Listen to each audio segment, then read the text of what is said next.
भगवान श्री कृष्ण को 56 भोग छोड़कर क्यों खाना पड़ा था केलों का छिलका। महाभारत काल में श्री कृष्ण के प्रति कई लोगों का अगाध प्रेम था। उस प्रेम और भक्ति से वशीभूत कई किरदारों की ऐसी कहानियां हैं जो यह दर्शाती है कि भक्ति में केवल भाव सर्वोपरि है। भक्तों के प्रेम की निश्चलता न केवल भगवान का मन मोह लेती है बल्कि उन्हें भक्तों के करीब आने के लिए विवश भी कर देती है। चलिए जानते हैं ऐसी ही एक पौराणिक कथा। जब कौरवों और पांडवों के बीच महाभारत का युद्ध लगभग तय हो चुका था तो उस समय श्री कृष्ण पांडवों की ओर से दूत बनकर हस्तिनापुर पहुंचे ताकि किसी तरह ये युद्ध टाला जा सके। श्री कृष्ण ने दुर्योधन को बहुत समझाया कि ये युद्ध दोनों ही पक्षों के लिए सही नहीं है, लेकिन वह नहीं माने। लेकिन दुर्योधन ने श्री कृष्ण के स्वागत में शाही 56 भोग बनवाया था, लेकिन श्री कृष्ण के उस भोजन को ग्रहण करने से मना कर दिया। वे अपने परम भक्त विदुर के दरवाजे पर जा पहुंचे। जब श्री कृष्ण विदुर के दरवाजे पर पहुंचे तो विदुर की पत्नी विदुरानी घर पर पूजा पाठ में लीन थी।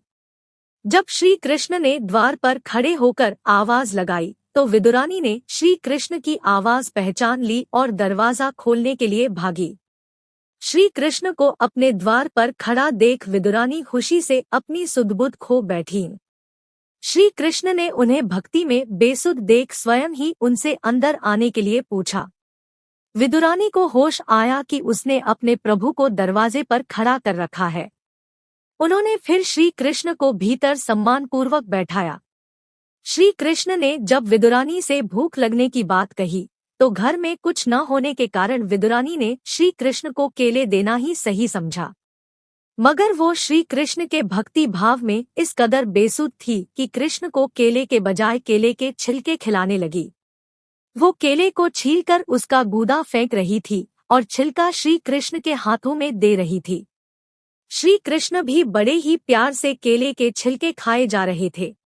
जब विदुर जी आए तो उन्होंने विदुरानी को इस भूल के लिए डांटा, लेकिन श्री कृष्ण ने विदुर को समझाया कि उन्हें इस प्रेम भाव से कराए गए भोजन को करने में बड़ा आनंद आया। यह आनंद तो किसी 56 भोग में भी नहीं मिल सकता था। विदुर के घर भोजन करने पर दुर्योधन ने श्री कृष्ण के प्रति नाराजगी भी जताई, लेकिन श्री कृष्ण ने कहा किसी के घर भोजन भाव, अभाव या प्रभाव में किया जाता है, लेकिन ना तो तुझमें भाव है, ना मुझमें अभाव है और ना तेरा मुझ पर कोई प्रभाव है।